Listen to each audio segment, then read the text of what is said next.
There is a night, darker than the night. He who enters it loses sense of time. He speaks curiously, confusing inside with out. He lives death, with a deep fear, an abyss pinned forever to his chest. Devastated by violence, and seeing what no one else sees, beneath the severe reminder of the stars. There, the day reads backwards, and the other world becomes the burden of the world, where no one turns to see.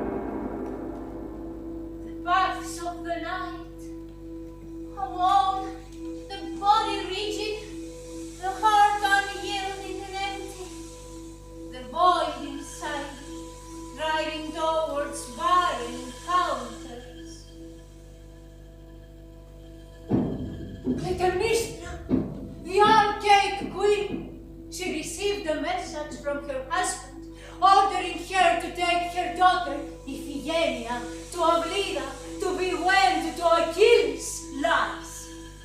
Murder was on his mind. Murder for the young dear. The ships waited helplessly to sail the seas to Troy, but the winds would not aid the Greeks.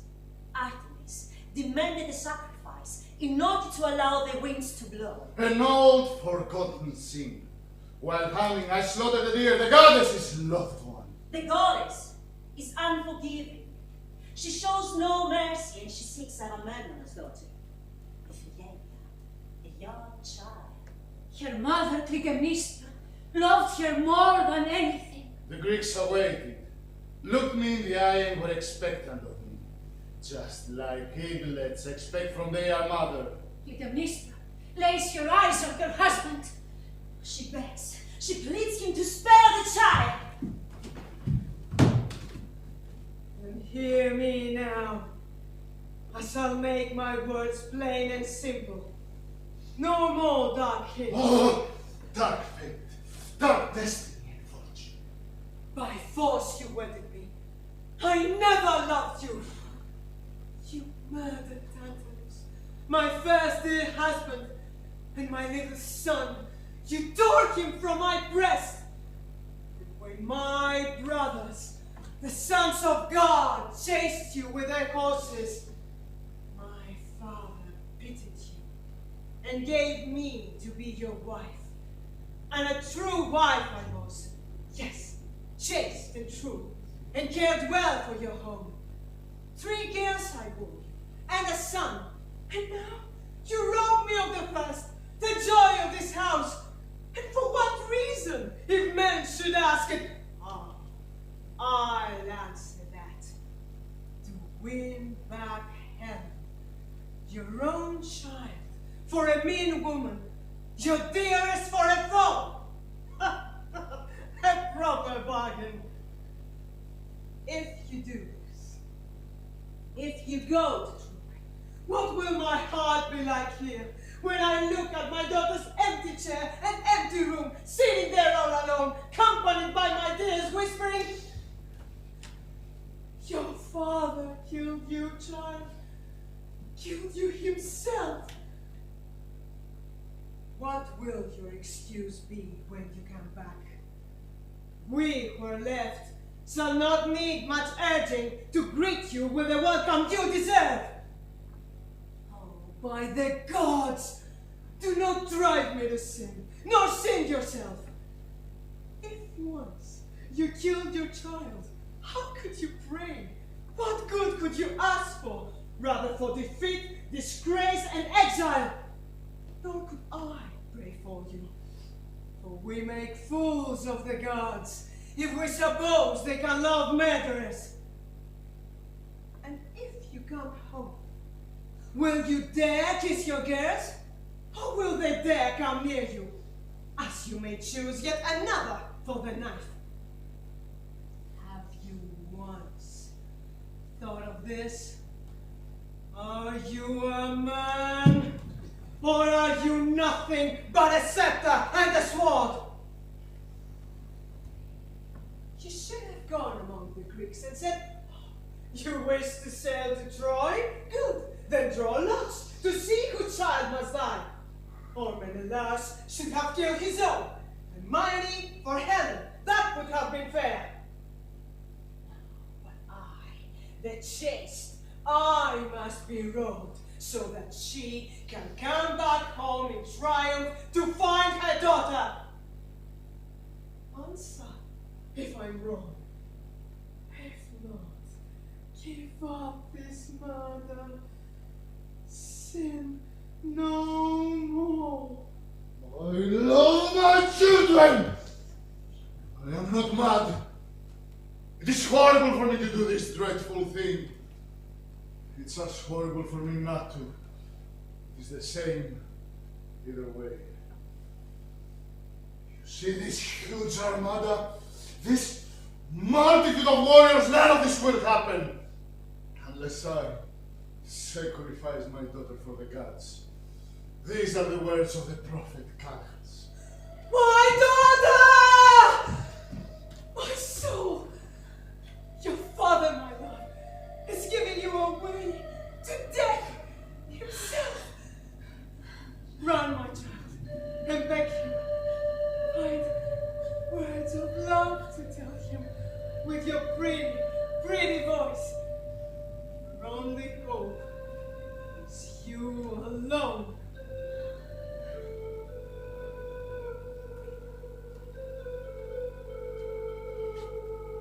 Oh, Father, if I had the voice of Orpheus, if I could sing so that the rocks will move, if I had words to bewitch the hearts of all, I would use them. I have only tears, and this I offer to you. Do not kill me before my time. The sun is sweet. Sweet, why will you send me to the dark grave? I was the first to call you father. First, you called child. And you used to say, my darling, shall I see you safely wed in some good husband's home, a happy wife, as I would have you? Then I answered, my father, what shall I do for you? Welcome you, a love guest in my own house, pay you for all your nursing care of me. Oh, I remember every word you said, but you forget them, and you wish my death.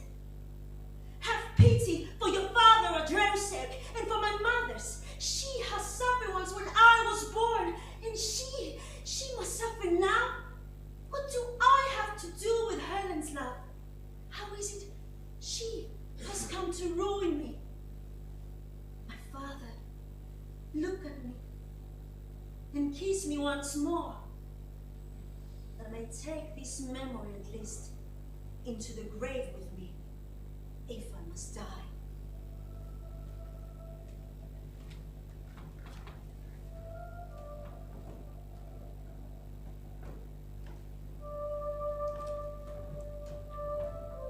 Father, look, even children understand when sorrow comes.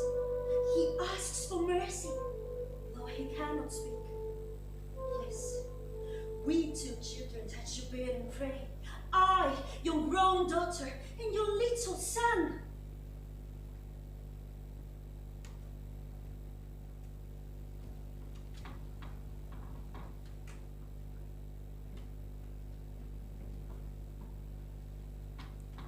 And now, I will gather all praise into one, and that must conquer. Life is sweet, sweet, those who wish to die are out of reason. Life, the worst of lives, is even better than the proudest death can be.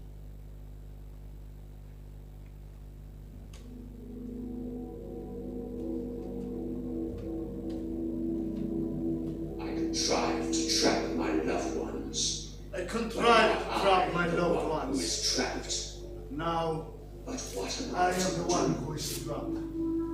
A strong desire drove the A Greeks. strong to desire drove the Greeks to sail to the land of the barbarians, seize. to seize the castle of How am I to defy the How am I to defy the prophets? I am slave to no one. I am a slave to no Grace one, or hell. not to Menelaus or hell. I am a slave of Greece. I am a slave of Whether I Greece, want to be or whether not, I want to or not. I will sacrifice you. Whether I want to or I not. will sacrifice you, I do not want such a thing. whether I want to or It not. is Greece who demands it. To sail far, to sacrifice and be It is sacrificed. Greece who demands This to sail far, of to us. sacrifice and be sacrificed. Now, This is the fate of us who share war, forever. now and forever.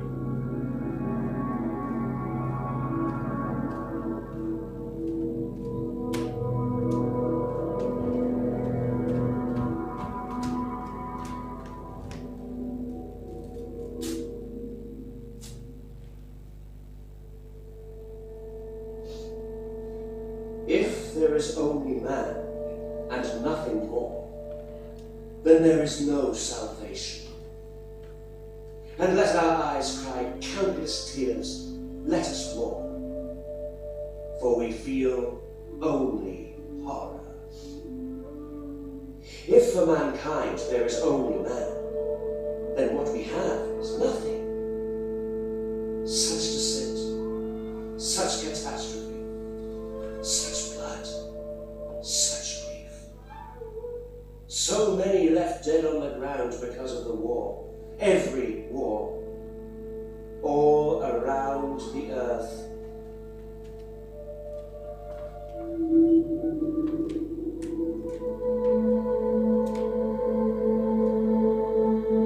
And Troy fell after 10 years of chaos. And Troy burned the houses and the temples. The mothers came out in the streets wailing with cries that penetrated the air. The defeated ran for salvation. The victorious ran to grab everything inside. And after seizing all the gold, they enslaved the people. Then, with the ships full of spoils, they sailed out to the open seas. Then they lit torches and set a place at the mountaintops of Thracian Greece. The fire that torched Troy. A fire that brought the message of the victory to the houses of the victorious.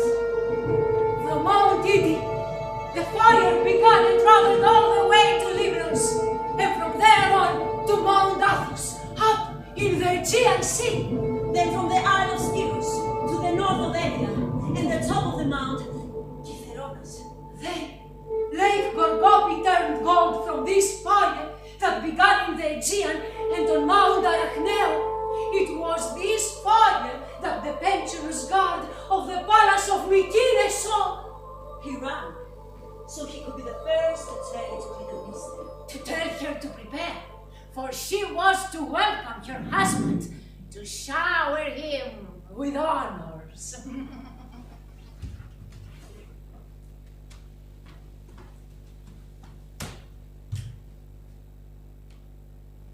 Today, this very morning, Troy was seized by the Greeks.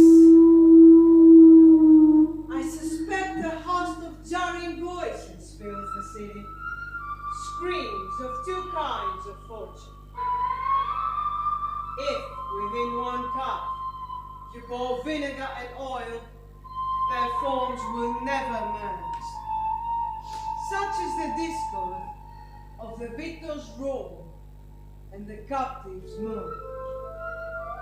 Among the defeated fathers and mothers, brothers sisters and wives, the living cry upon the dead, through necks no longer free, wailing in the ruins for the ones they loved the most, while those who conquered tread throughout the city, inhabiting Troy's surrendered homes.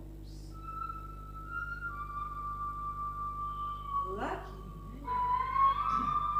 blessed, they can now indulge in peaceful sleep.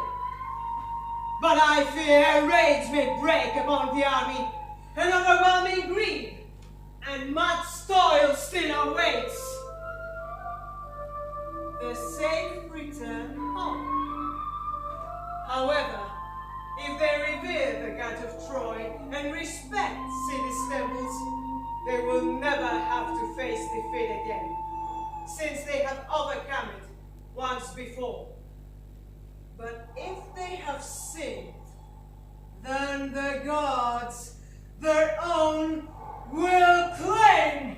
And then the return to houses in rumbles, the palaces in ruins. War is everywhere, on the battlefield and in the homes.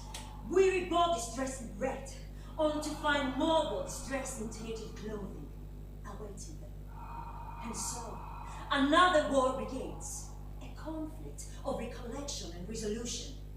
Because blood can only be cleansed with more blood. That night, when the first fiery messenger came, a sign that Troy was taken and leveled to earth, so wild the cry of joy my lips gave out.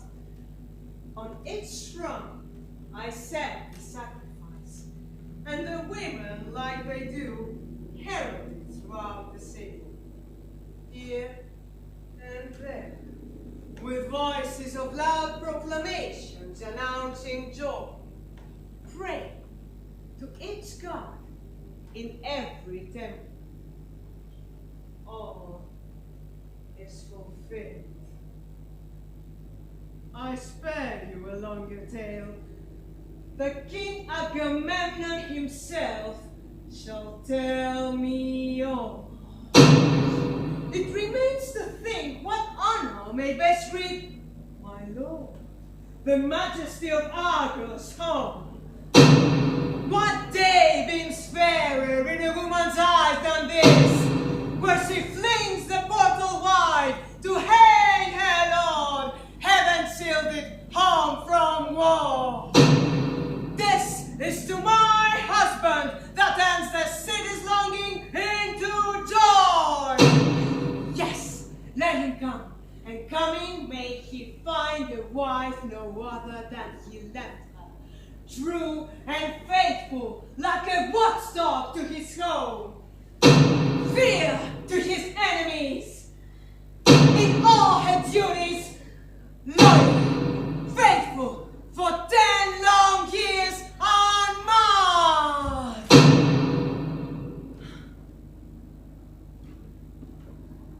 Such are claims full of truth that bring no shame when spoken by a gentleman, such as I. Clytemnestra waited for her husband, the great general, the conqueror of Troy. She laid down her carpet for him to walk on. Crimson garments, Red, stained red, with the blood of his soldiers. the blood of those who died in battle. And a hot bath awaited him, a scalding bath, a bath thick with blood, for him and his trophy, Cassandra, the daughter of Priamos, and the chosen one of Apollo, the great oracle.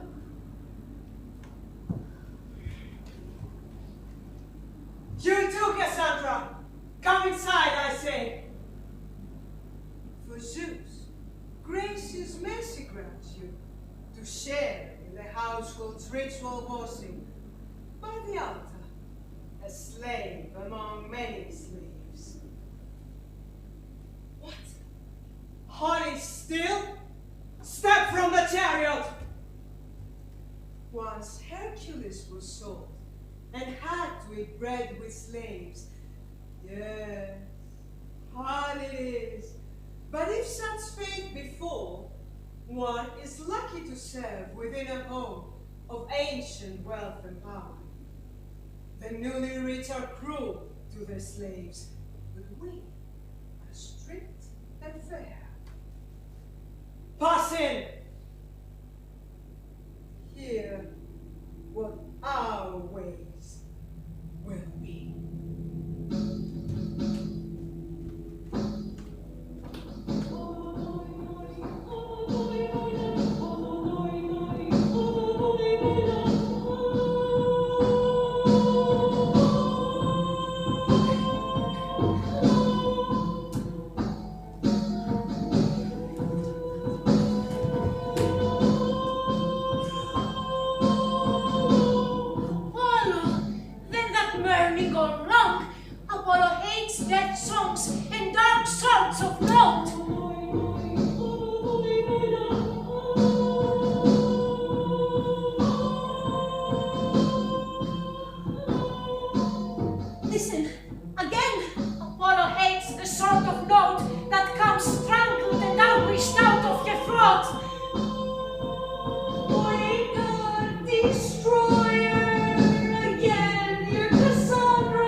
Husband that made body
The mother, the woman, whose body bore no pleasure, whose sweet gaze turned to poison, withered and perished. And she killed the sharpened axe and dragged her husband out into the light of day for the skies to see. To see how a mother avenges her child's death, the child she bore, and who bore the foundations of victory. And she collapsed, as only a woman can collapse, and she takes her revenge, and only then does she rise in time. She crawls up, and she is revealed.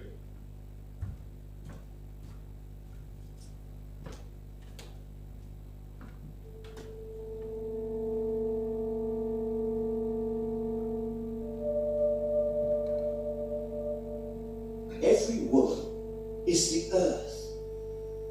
Every woman is history. She comes to suffer, to rip, to moan, covering her eyes with blackened hands as though she could erase the cause of her tears.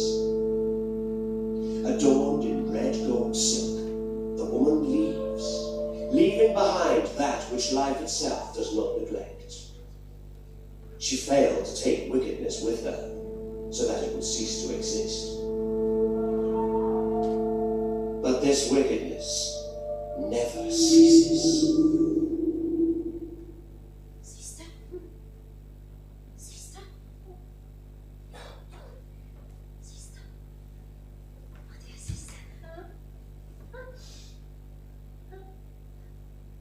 What are those things you're saying outside the house again?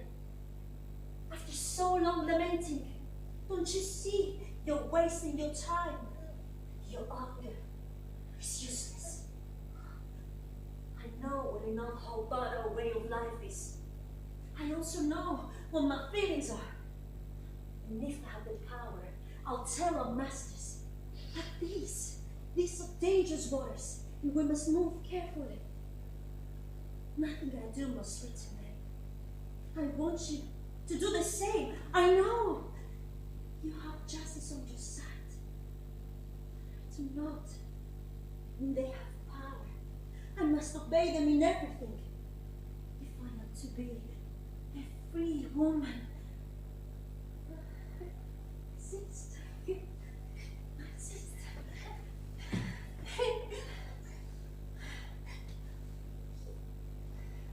You are your father's daughter. You should be ashamed. You forget him because you respect your mom. You lecture me what you learned from her. You do not have a word to say for yourself. You be foolish, like me, or be wise and forget your own. You said if you had power, they would feel your hatred. You then betray me when I do all I can to honor my father. You try to stop me. You'd be a coward as well as a victim, would you? You teach me or you listen to me. What would it profit me to stop burning? Do I not have a life? Yes, a miserable life. But it is enough for me. And if I harm them, then it is an honor, a pleasure for the dead. If dead feel pleasure, you say that you hated them, but it's only a word, your hatred. You live among them. You live with your father's killers.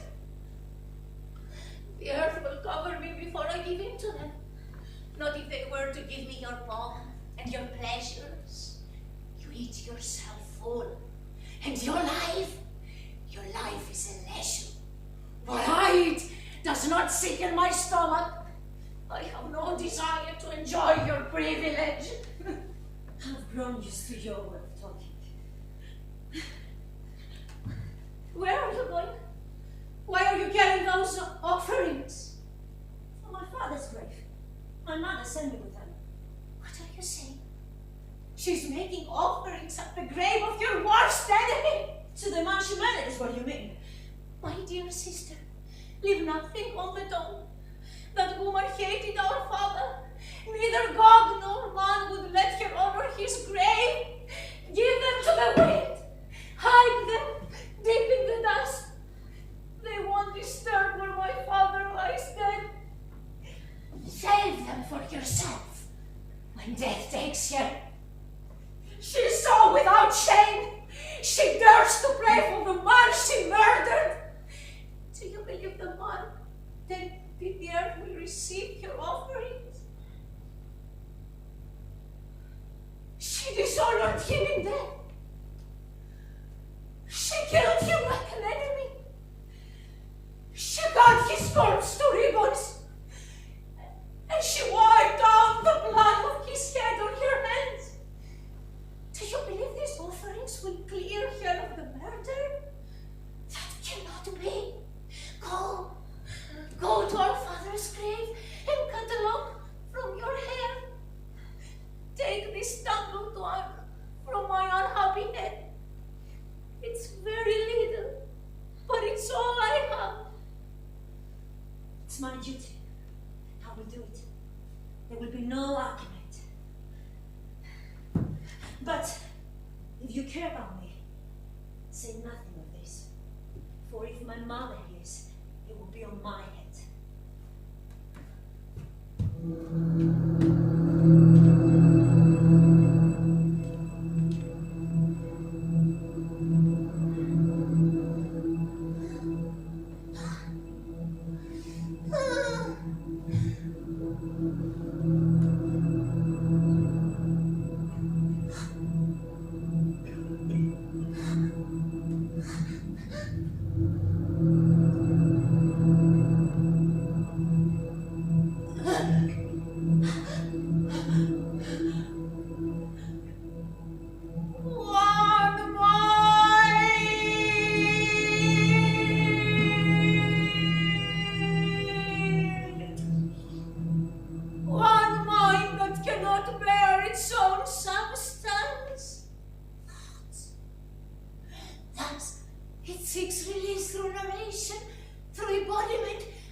So, you're prowling outside the house again. It's easy, seeing Aegisthus is not here. At least he stops you from shaming your family in the eye of the world. Now he's away, and you show me no respect. Your constant refrain is that I am cruel, that I do great harm to you and yours. I'm not a cruel woman. I only abuse you because you accuse me. Your excuse is your father, nothing else. That I killed him. Yes, I know that, and I do not deny it. But I did not act alone. Justice killed him too. Tell me, this father of yours that you're constantly lamenting, tell me why he, and he alone among the Greeks, why did he sacrifice your sister to the gods? His child, that he had the pleasure to conceive, that I had the pain to give birth to. Tell me why he did this. Explain! For whose sake did he sacrifice her? For the Greeks?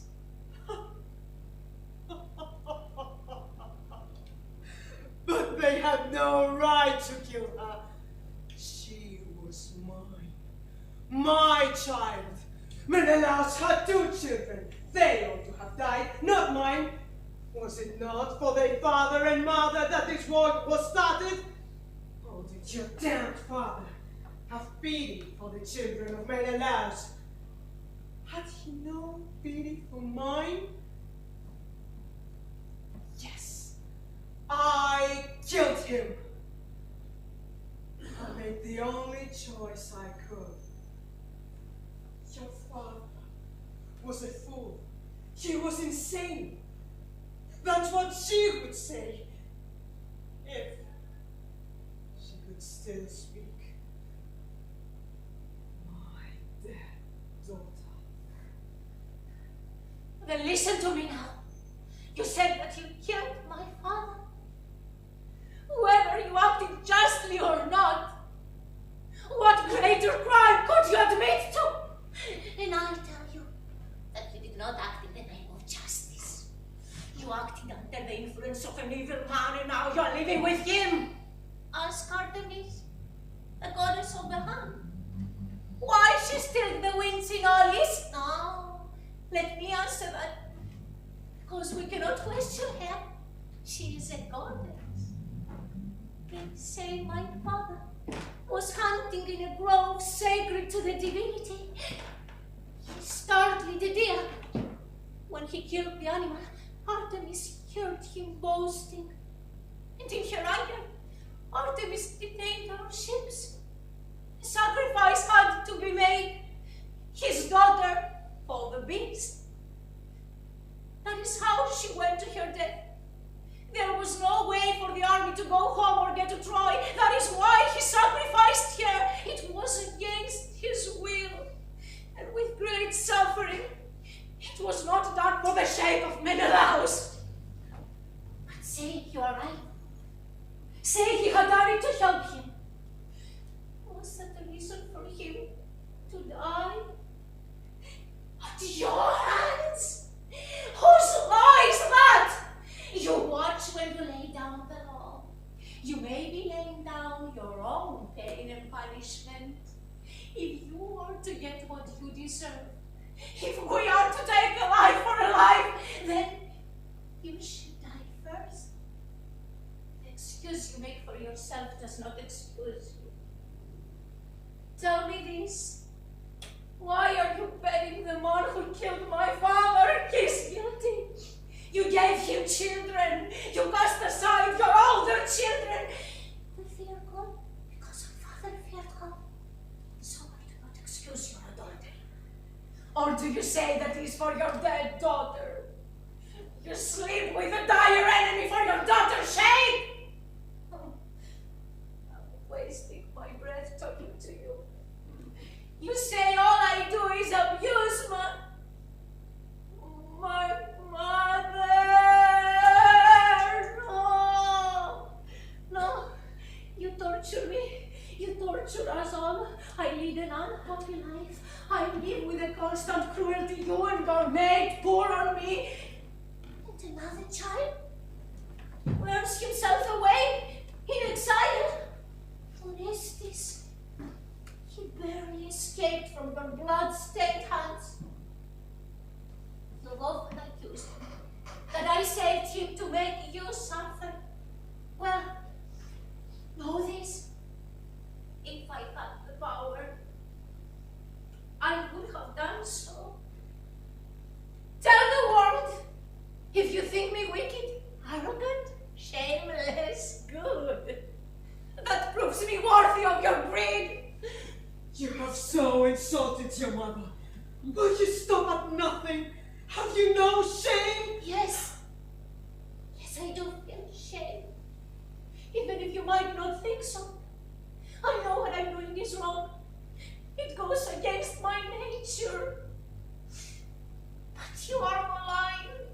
You are cruel. You force me to act against my will. And if I shock you, you've taught me how to. I swear by Artemis, you will face Aegisthus when he comes home.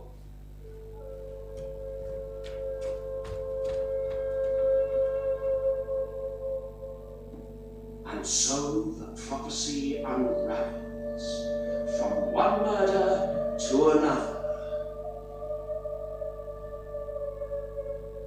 rivers of blood flowing freely, as though the heart were weeping. A ruthless dream, as ruthless as the essence of all dreams and absence. Mankind withers and declines, strung up on transparent structures. The blood boils inside the body, but exhaustion makes the mind cry helplessly. The sorrow of the mind, the tongue of the universe. The sorrow of the mind, the tongue of the universe. It weeps for thoughts, for dreams, for passion. Because when this world was built, passion was pushed aside, neglected, and what this world refuses is life.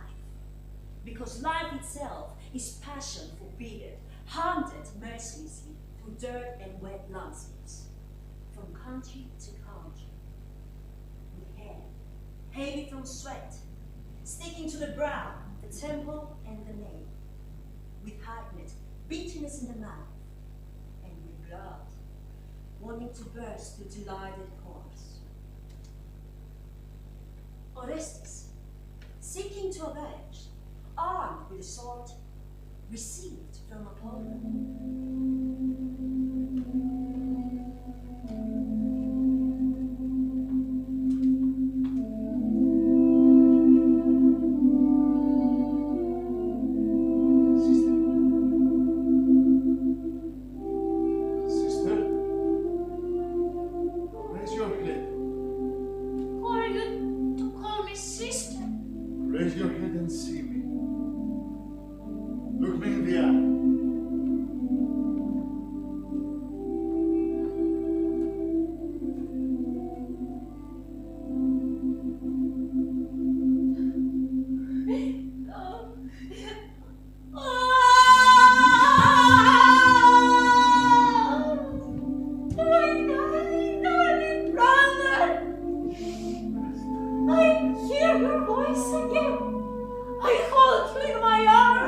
As you will hold me always. My darling, darling, brother, you have come.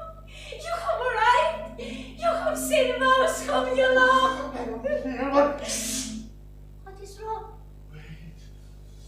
It is best to keep quiet, in case anyone in there should hear. I swear by Artemis, I fear no one in that house. And they sat together with their arms around each other. And then they arose to do whatever the gods commanded.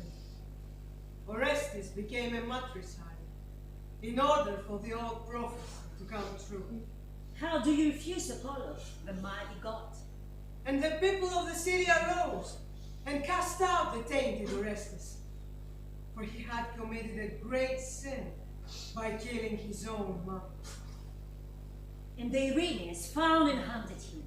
The Erinyes, the terrible female deities, awoke to Clytemnestra's cries and hunted him. He had no place to hide. Only Electra's embrace gave him comfort, but even there, they would not let him be. With wicked shrieks they came to drive him to madness. I beg you, mother, do not send these harpies to me. Behold, here they come. They will ravish me. Apollo, Phoebus, save me. Give me your divine staff, your very own, with which I will kill these fierce divinities. It is you I speak of. Princes of the gods, I have Apollo as my protector, and with his spear I will take your lives. Yes, you stay well away. It was he who counseled me on how to hold my blade and how to cut my mother's tender from me. Phoebus is to blame! Not I only did what his own oracles predicted. After years of twisted relations and bloodshed, the ancient goddesses awoke from their slumber. They Erinyes. With what right does a son mother who bore him. They wonder. How can he send the same blood that runs through his own veins? How can he defile the body that kept him, held him warm and fed him?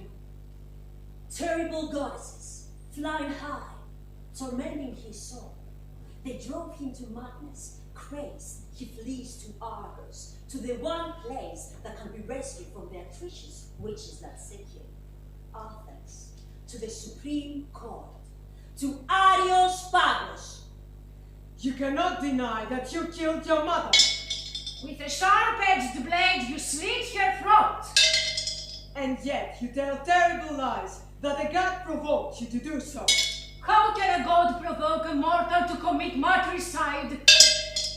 You committed murder upon murder.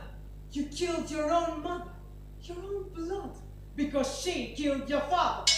But it's not the same. You cannot avenge your father, for your mother killed him, who killed your daughter. The man with whom she does not share the same blood. But you slaughtered the woman who nurtured you in her womb, who bore you in a great pain. This is the greatest of all crimes, and you will receive no sanction from it. No god will save you. Not even Apollo. Nor Athena, to whose city you fled to, and hid in her temple. And so the votes were cast to determine whether Orestes was guilty or innocent. This in turn would elevate the father above the mother, or the mother above the father, the man above the woman, or the woman above and with more value than the man.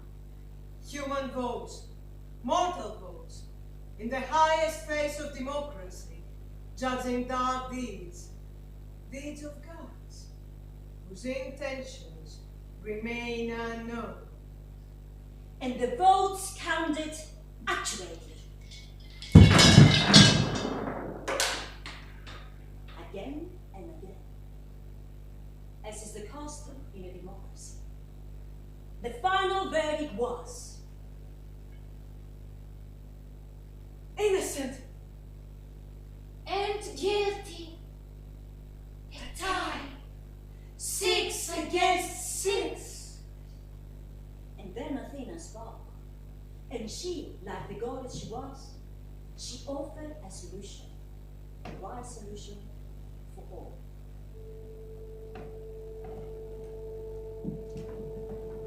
Here, in the country of Aegeus, and on this rock which is the altar of Ares, the mighty god, a courtroom was erected, and has been known throughout the centuries as Aeroplio Pathos. Respect and fear govern here, and they protect the citizens from crime and evil, and keep them away from anarchy. As far as Orestes is concerned, and since the vote is of equal measure, with my words I shall save him. I declare him innocent. I state this. I, who was not born of a woman, but of my father Zeus. And I pardon the terrible goddesses, the Erinyes, and I invite them to my own city, to Athens. And they will be divinities, adored and worshipped by all, almighty guardians for each home. And those who wish to protect their households and their values will offer them great sacrifices and treasured gifts. This is my bidding, and I confirm it as protector of this city and as the daughter of the most powerful god. And all were convinced by the goddess's words, And all who left her court were satisfied. They returned humble to their homes. And they each took their place, the one they deserved. Man's strength must be crushed relentlessly. Let mercy follow, but first, let it be crushed relentlessly.